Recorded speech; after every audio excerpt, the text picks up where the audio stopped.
Assalamualaikum warahmatullahi wabarakatuh. Alhamdulillahi rabbil alamin. Allahumma salli ala sayyidina Muhammad wa ala ali sayyidina Muhammad. Sore ini saya bagikan lagi ilmu hakikat, yaitu ilmu kebenaran hakiki yang sumbernya dari al-haq, yaitu Allah subhanahu wa ta'ala. Kalam hakikat yang diperoleh para wali Allah adalah karena karunia dan rahmat Allah, yang mana karena ketakwaan yang sudah dilakukan, karena mujahadah yang sudah dikerjakan para wali Allah itu, sehingga Allah mencintainya dan akhirnya mendapatkan kalam-kalam hakikat dari Allah subhanahu wa ta'ala yang disampaikan kepada kolbunya. Allah mengajak berkata-kata kepada mereka para kekasih Allah.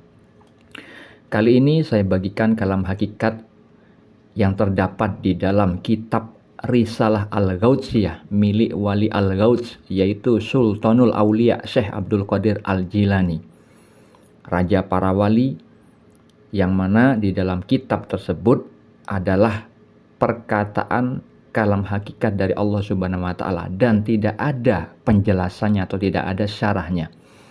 Oleh karena itu, sangat baik untuk Anda semua melihat bagaimana kalam hakikat itu dijabarkan dengan ayat-ayat Al-Quran. Karena kalam hakikat dari Allah subhanahu wa ta'ala itu pasti sesuai dengan Al-Quran dan As-Sunnah. Karena tolok ukur kebenaran hakiki itu seperti yang disabdakan Nabi, kita harus berpegang kepada Al-Quran dan As-Sunnah. Maka kalam hakikat yang dibicarakan orang lain, kalau misalkan mereka tidak bisa menjelaskan dengan Al-Quran ataupun As-Sunnah, maka jangan diterima.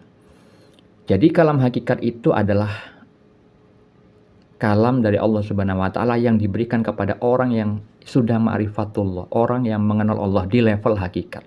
Jadi orang ma'rifat itu ada di level syariat, mengenal Allah akan syariatnya, memahami ilmu syariat Al-Quran dan As-Sunnah, mengenal Allah pada tahap tarekat, yaitu yang sudah mengamalkan ilmu syariatnya. Yang ketiga yaitu setelah ilmu syariat dan bertarekat dan diamalkan dalam kehidupan sehari-hari dengan niat lillahi ta'ala, akhirnya Allah memberikan hakikat, yaitu kebenaran hakiki, yang mana kebenaran hakiki itu adalah ilmu dari Allah subhanahu wa ta'ala langsung tanpa perantara. Oleh karena itu, ilmu hakikat itu tidak ada kesyirikan di dalamnya, karena memahami kalam hakikat itu harus dari Allah subhanahu wa ta'ala sendiri.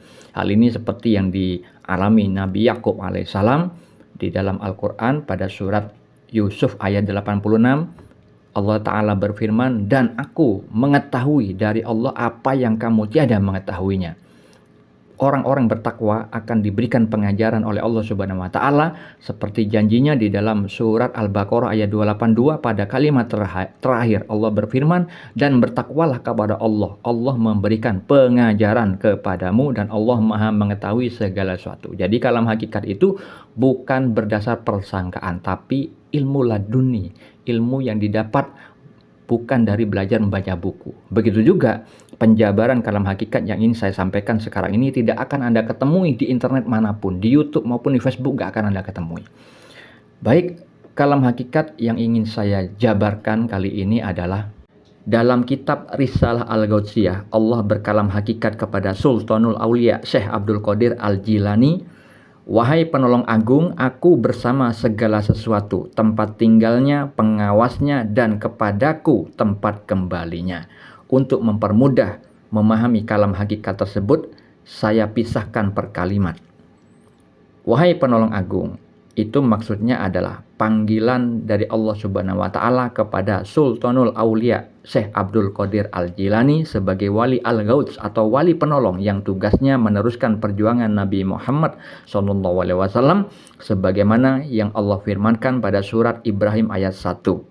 Allah ta'ala berfirman, Alif Lam Ra, ini adalah kitab yang kami turunkan kepadamu supaya kamu mengeluarkan manusia dari gelap gulita kepada cahaya terang benderang dengan izin Tuhan mereka, yaitu menuju jalan Tuhan yang maha perkasa lagi maha terpuji.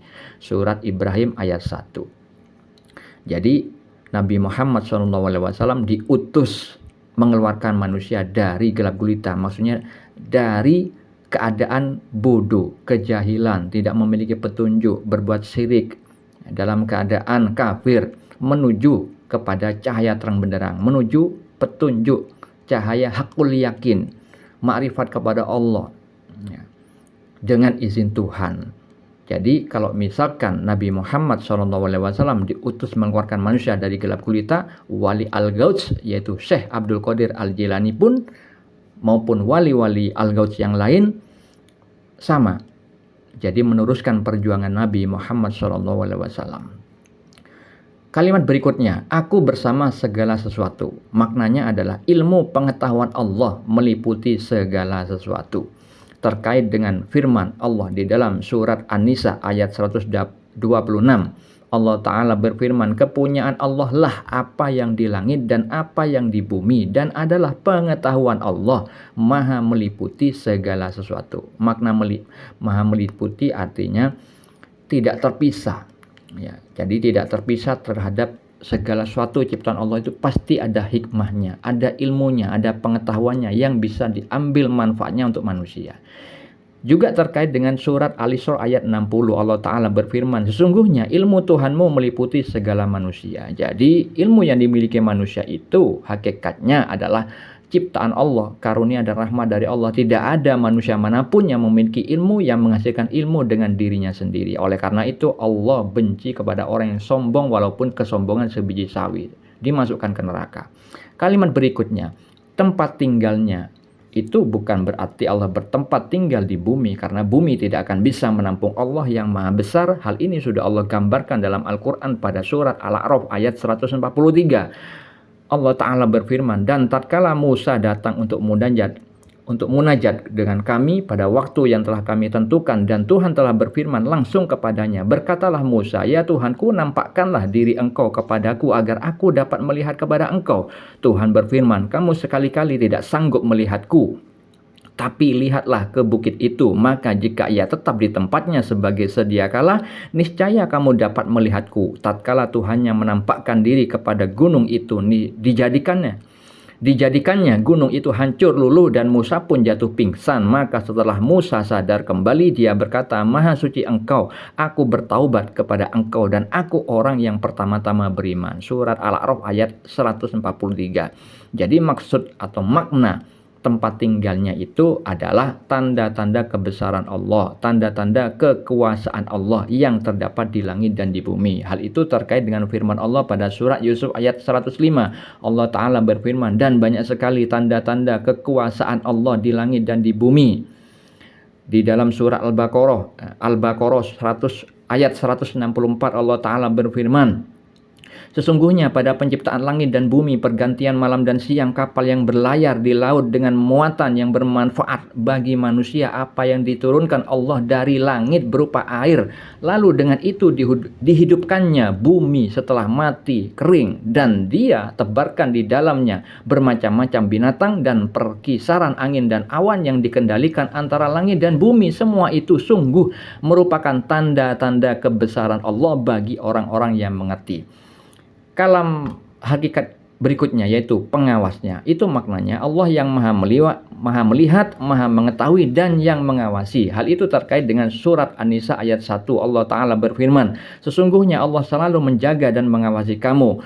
Di dalam surat Al-Ahzab ayat 52 Allah Ta'ala berfirman, dan Allah maha mengawasi segala sesuatu. Di dalam surat Al-Ma'idah ayat 117 Allah Ta'ala berfirman, dan engkau adalah maha menyaksikan atas segala sesuatu. Di dalam surat Al-An'am ayat 103 Allah Ta'ala berfirman, dia tidak dapat dicapai oleh penglihatan mata, sedang dia dapat melihat segala yang kelihatan, dan dialah yang maha halus lagi maha mengetahui.